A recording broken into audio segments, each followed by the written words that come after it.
अगर आप एक स्टूडेंट हैं तो आपको कई बार मल्टीप्लाई यानी कि गुणा करना पड़ता होगा। और इसमें सबसे बड़ी दिक्कत यही रहती है कि कोई बड़ा नंबर आ जाए तो एक तो उसमें गुणा करने में हम बहुत ज़्यादा टाइम लगता है, और अगर बीच में से कोई नंबर मिस्टेक हो जाए तो उसमें और गड़बड़ हो जाता है।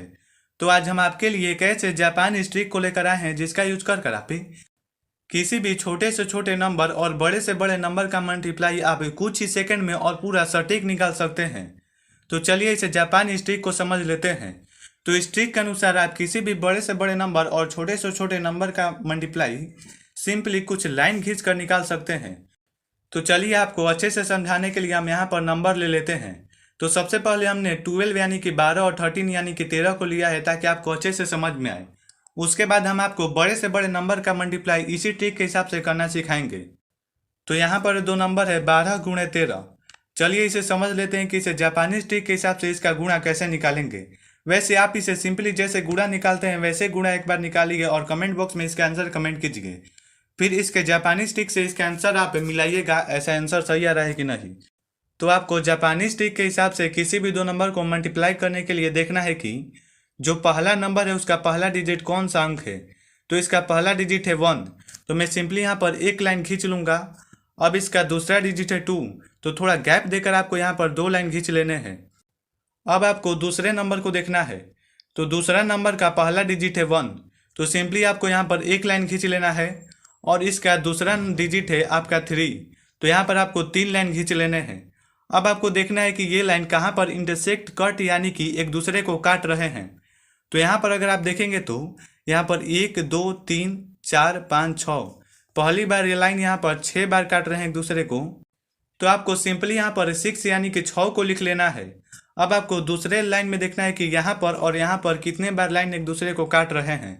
तो यहाँ पर 1 हुआ, यहाँ पर 2 और यहाँ पर 3, यहाँ पर 4 और यहाँ पर 5। तो आपको 6 के बगल में 5 लिख लेना है यानी कि 5। अब आपको तीसरे एथी को देखना है कि यहाँ पर कितने लाइन एक दूसरे को काट रहे हैं। तो यहाँ पर आपको दिखाई दे रहा होगा कि यहाँ पर बस एक लाइन एक दूसरे को काट रहा है, तो आपको यहाँ पर 1 लिख लेना है। अब आपका आंसर आ गया 156, यानी कि 12 गुणे 13 का आंसर होगा 156। अगर आप ऐसे भी 12 में 13 से गुणा करेंगे तो आपका आएगा 156। अब दोनों का आंसर सही हो गया। अब आगे चलिए और बड़े नंबर को और इसका एग्जाम्पल देख लेते हैं। तो अगर आप इसी ट्रिक के हिसाब से 13 में 17 से गुणा करेंगे तो आपका जो पहला नंबर है और उसका जो पहला डिजिट है उतनी संख्या यहाँ पर लाइन पार लेंगे। तो पहला डिजिट है 1, तो एक लाइन यहाँ पर पार लेंगे। अब दूसरा डिजिट है 3, तो आपको 3 लाइन इसके थोड़ा गैप देकर पार लेना है।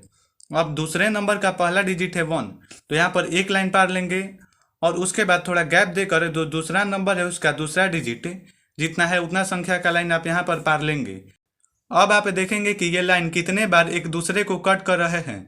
तो यहाँ पर अगर आप देखेंगे तो 1 2 3 4 5 6 7 8 9 10 11 12 13 14 15 16 17 18 और सिंपली आप यहाँ पर 18 यानी कि 18 को लिख लेंगे और यहीं पर आपने पूरा ले बीता। यही आपकी सबसे बड़ी गलती हो गई। यहाँ पर आपको 18 को नहीं सिर्फ 8 को लिखना है और 1 को कैरी यानी कि 1 को हाथ में ले लेना है। हाथ में लेना यानी कि कैरी करना, जो सीबीएसई से होंगे वो समझ ले, आगे वाले नंबर में ये नंबर जुड़ेगा। तो आपको यहाँ पर सिंपली 8 लिख लेना है और यहाँ पर देखना है कि यहाँ पर एक दूसरे को ये लाइन कितने बार कट कर रहे हैं। तो यहाँ पर 1 2 3 4 5 6 7 8 9 9 और 1 यहाँ पर आपका हाथ में है तो हो गया 10। अब आपको 8 के बाद 10 के जगह 0 लिखना है और 1 को कैरी यानी कि हाथ में ले लेना है। अब यहाँ पर सिंपली एक लाइन एक दूसरे को कट कर रहा है तो 1 और 1 2 लिख लेना है। यही रहा आपका 13 गुणे 17 का आंसर यानी कि 208। चलिए कुछ और बड़े नंबर को देख लेते हैं। तो चलिए यहाँ पर नंबर ले लेते हैं। एक है 77 और एक है 31, यानी कि 77 गुणे 31, 77 77 इंटू 31। तो आपको सिंपली पहले वाले नंबर का पहला डिजिट देखना है। तो पहला डिजिट 7 यानी कि 7 है, तो आपको 7 लाइन यहाँ पर पार लेने हैं।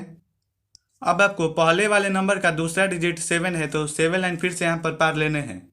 अब आपको देखना है कि जो दूसरा नंबर है उसका पहला डिजिट कितना है। तो इसका 3 है, तो 3 यहाँ पर लाइन पार लेने हैं। थोड़ा गैप देकर देखिएगा क्योंकि ये बहुत बड़ा नंबर है। अब आपको दूसरे नंबर का दूसरा डिजिट देखना है। तो यहाँ पर 1 है, तो एक लाइन यहाँ पर पार लेना है। अब आपको देखना है कि ये एक दूसरे को कहाँ कहाँ कट कर रहे हैं। तो अगर आप यहाँ पर देखेंगे तो 1 हो गया, यहाँ पर 2 3 4 5 6 7 7 यहाँ पर सिंपली लिख लेना है। अब इसमें आप देखेंगे तो यहाँ पर हो गया 1 2 3 4 5 6 7 8 9 10 11 12 13 14 15 16 17 18 19 20 21 22 23 24 25 26 27 28 28 28 की जगह आप 8 लिखेंगे और 2 को हाथ में ले लेंगे। अब 2 को आपने हाथ में ले लिया। अब यहाँ पर देखेंगे तो 1 2 3 4 5 6 7 8 9 10 11 12 13 14 15 16 17 18 19 20 21।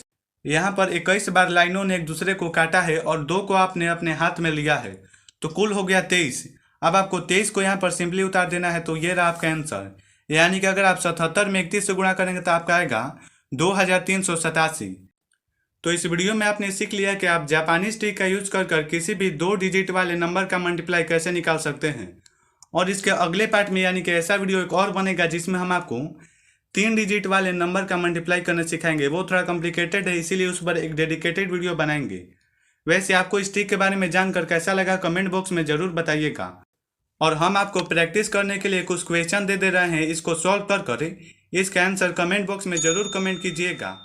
और आप हमारे चैनल को सब्सक्राइब कर लीजिए, जिससे कि अगला पार्ट जब भी अपलोड हो तो आपके पास सबसे पहले नोटिफिकेशन